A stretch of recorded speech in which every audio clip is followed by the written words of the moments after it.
Ladies and gentlemen, followers, subscribers, I don't have none yet, but when I get them, subscribers, the crew, men, women, everybody, welcome to the first episode, the inaugural episode, the first ever episode of Why Are There So Many Pillows? A podcast where we discuss all kind of things that frustrate the hell out of husbands and boyfriends alike. It's just a space where we can kind of vent, but we love y'all, but we gonna vent. We gonna have some topics. We're gonna have some things that we discuss. So perfect name for it. Why are there so many pillows? It's a perfect name. I feel like it captures exactly how men feel.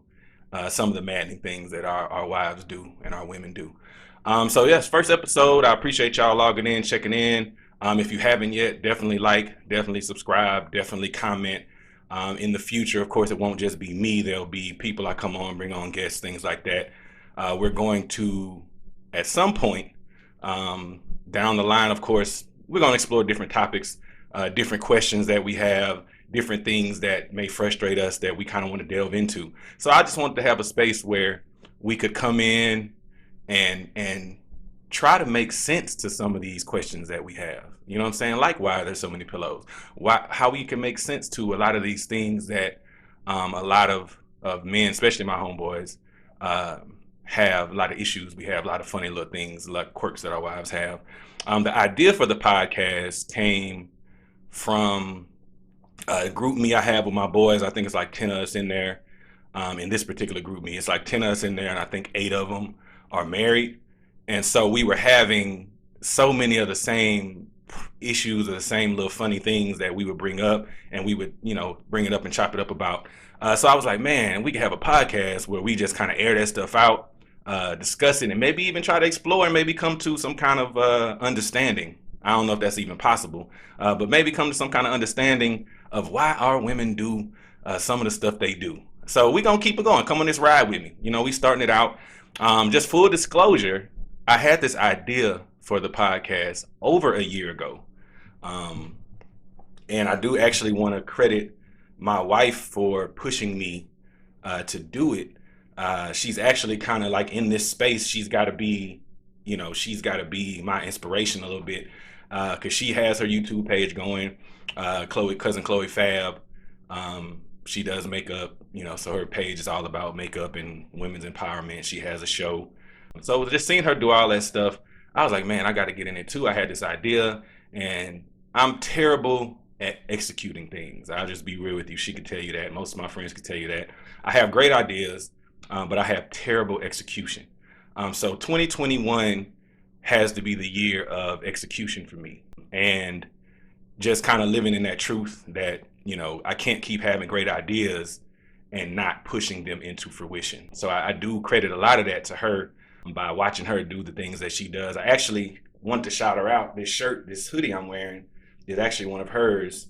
Well, it's mine, but it's her thing. This is like her mantra, kind of thing she lives by. This little quote: "Exists without excuses." So I just want to shout her out. Y'all can find that on her page right here. You can go on the website, purchase that merch if you just like the idea of it. Not to go too deep into it, but "Exists without excuses" is her mantra. She's been living by that for a minute, and I probably can't explain it as good as she can at all. But basically, it's not just about like not making excuses, but it's about not it's about excusing live without excusing yourself from being perfect, if that makes sense.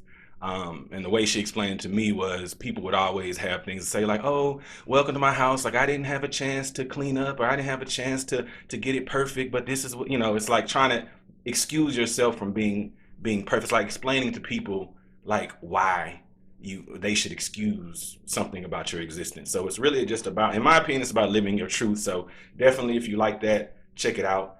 Um, you know, it is what it is. So I appreciate her. I want to start out by saying that because y'all gonna think I don't like her. I do. She just get on my nerves. But for the first episode, the topic that we're gonna get into is the title topic. It is why there's so many pillows. And again, the part of main reason I wanted to do this title for the podcast was because I feel like it just really wraps up kind of the silliness of some of the things that kind of become maddening. You find out in marriage. I've been married for 2 years, so that's why I wanted to name it that title. But basically, I just want to explore it because I got some things to get off my chest. All right, why are there so many pillows? Like, I don't get it. I don't understand it. You walk into a room and it immediately gives you anxiety if you walk into somebody's house, their bedroom, their living room, and they have just pillows everywhere. And it gives me like a sense of like severe anxiety because you can't like sit anywhere. You know what I'm saying? Like, when you walk into somebody's house and they got 37 pillows on the couch, it's like, okay, where am I supposed to sit? Because people who have those kind of pillows, they never want you to move them. They don't want you to move them. They don't want you to sit on them, which is what they're there for, I thought. They don't want you to touch them. You can't put them on the floor. So I'm just like, oh, what's the point? You know what I'm saying? Put them joints in the closet before I come over. You know what I'm saying? Because I can't figure out what's the purpose. You know, it doesn't make me feel comfortable. It doesn't make me feel like a real guest. It doesn't makes it feel like you don't want me to be there. You know what it really makes me feel like? I feel like pillows have replaced the plastic cover on your grandmama's couch. So new age women were just like, you know what? I can't have this plastic, covering my couch. But you know what I'm gonna do? I'm just put 27 pillows on the couch so can't nobody sit on it anyway. And that's gonna how I'm gonna keep my couch clean. You know what I'm saying? Not to mention that why black people buy stuff, furniture they don't want nobody to sit on. I don't understand it. Shout out to my mom. We had a couch probably for 8 years that we could never sit on. And you can't sit on it till they get another couch, and then you can sit on the old couch. Either way, I digress. I don't want to get too much off topic because I'm really talking about these pillows and how they affect my soul. I'm just struggling to understand it because it's like couches, beds, accent furniture. Right now downstairs we have a recliner. And recliners are made for superior comfort. You know what I'm saying? You can get in there, you can kick back, kick your feet up, and lay back, watch TV, watch your movie. Right now we have four pillows decorating a recliner. Now it's not multiple seats on a recliner, so I don't understand what she's trying to accomplish with this. I don't get it. I'm trying to understand it. Really, I'm just here to get this off my chest. You know what I'm saying? I hope she sees this and we can make some changes around the house. But the thing is, it's kind of like an oxymoron if I'm using the right word. It's if pillows are made for comfort, but the more of them that you have, the less comfortable something becomes. You know what I'm saying? So it's like, why are they there? What are we doing with them? Like, whose idea was it? I think it was like like I said, some woman was somewhere like, hey, you know what? They ain't finna dirty up my couch. Let me put 26 pillows on it so nobody feels comfortable sitting down. Guess doesn't matter, especially the kids. They can't get on it. And I don't even really see the point of non-sleeping pillows. You know what I'm saying? Like, if it's not for sleeping, like you can lay your head on, I don't really see the point. And then people get upset when you move them. It's also like a decor scam. Like, there would be no Bed Bath and Beyond without throw pillows. Like, that whole entire store, I think they started with throw pillows and then they worked backwards. Like, they reverse engineered the whole rest of the store. You know what I'm saying? Like they started with throw pillows and was like, man, women gonna always want to buy those. And not just women, men too. Some men probably do it too. They're gonna always want to buy those. So let's start there, and then we can reverse engineer a whole entire store based off the need for throw pillows. It's because my wife always wants to not remodel, but she always wants to like redecorate, right? Mood changes, season changes, she wants to redecorate. So what's the easiest way to do that? Is you go and you buy pillows. But the thing is, when you buy these pillows, you don't throw the old ones away. And then you end up, let me find this pillow. And then you end up with a bunch of pillows like this one that say love, or there's some over here that have lips and eyelashes on them and stuff like that. And like, they're in here in the other room. Like, there's literally an area where you sit in the window. I'm gonna show it to y'all. If you're on audio, sorry, you just don't get this part. But literally, this is a sitting area. That's a window. It's like a little ledge under the window, and we have pillows there. So I'm not lying. I'm definitely not lying. So, um, as you can see, this is definitely a real issue. It's a real issue in this household. Let me see if I can get this camera back on. It's a real issue in this household, in households all over the world.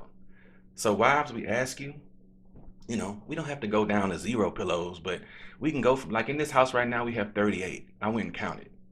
So maybe we don't have to go from 38 to 0, but maybe we can work our way down like 38, and then we can go down to like maybe 27, and then 15, and then down to like just sleeping pillows.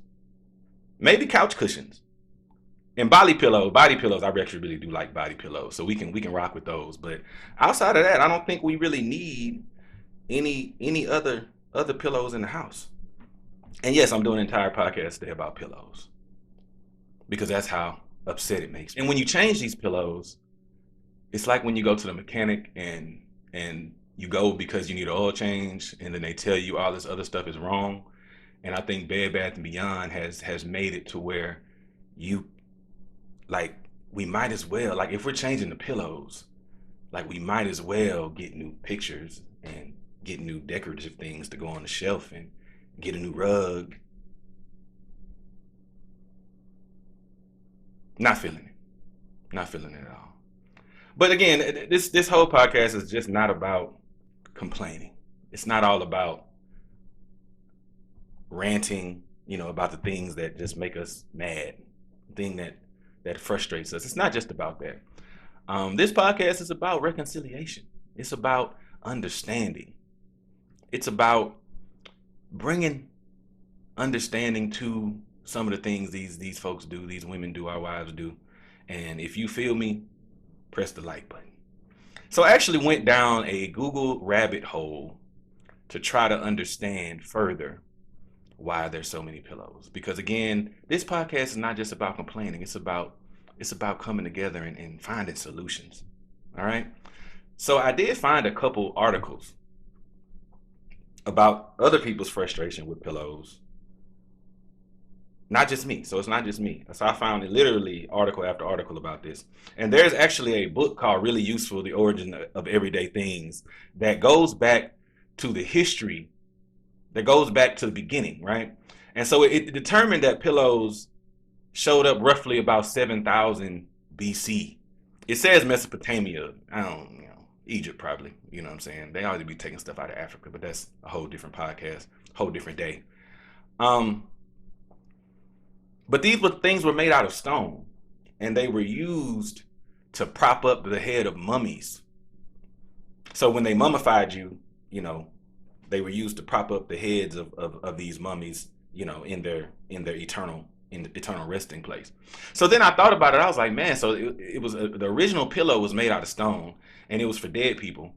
And now we have 38 of them around the house. But then I thought about it also was a stone pillow. So then I was like, man, like the pillow was probably invented by the Pharaoh's wife, who wanted him to go into eternity sleeping on a stone pillow, wanting to be uncomfortable. Now I got you.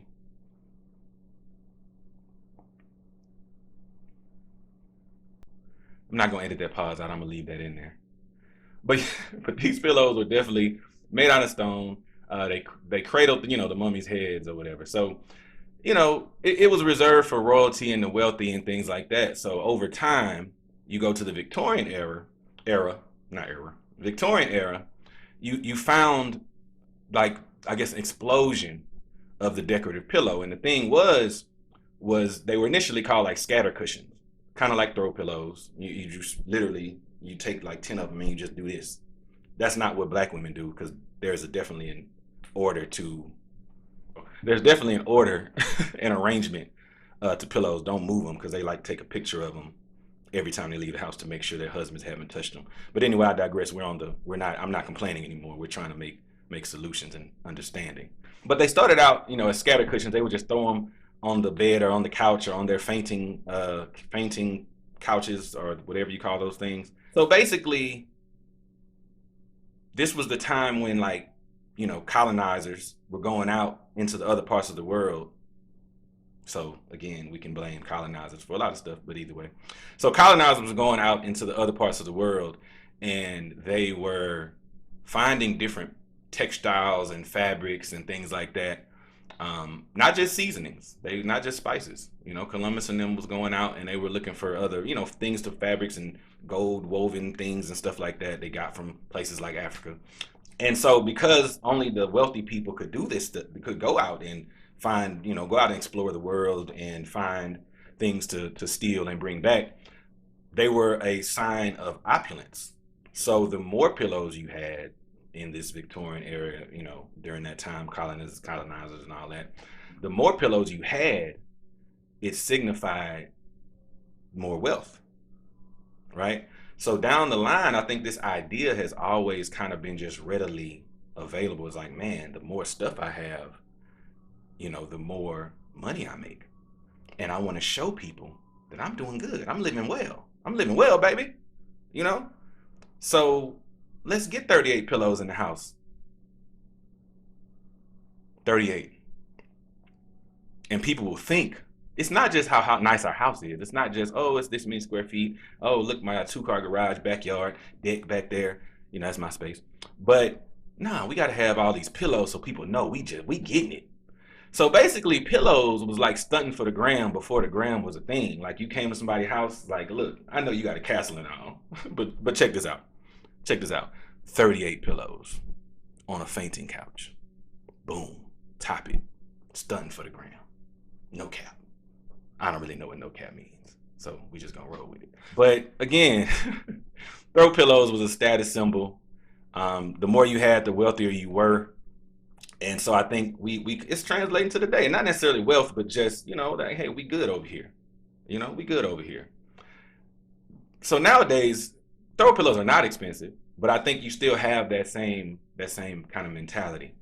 And now you can put all kind of sayings on them, like love and lips and no place like home, things like that. So we love it. We still love y'all though, ladies. I'm saying, we gotta stop somewhere. So before they were cluttering up our lives, these things, were a sign of opulence and a sign of wealth. So I think that's, we've been pushing that ever since. What I'm saying? We've been pushing that ever since. And I actually also went deeper into my dive into Google, because you can ask Google anything and they will tell you just about anything you want to know. So I started getting into like decor itself and how it affects like our moods and things like that, because I was like, maybe there's some kind of physiological reasoning behind why there's so many pillows. And then I did actually find that quite a few home decor experts or interior designers do link mood and your disposition to not just the decor, the colors, the decorations, but also the accessories in your home. So, but I did find some conflicting information, because it says that a cluttered space leads to anxiety. It makes people feel anxious when people come into, even people who don't live there, but when people come into your home, or you come into your home and there's clutter, it causes anxiety. My mom always told me that my messy room meant a messy mind. So maybe she was on to something there.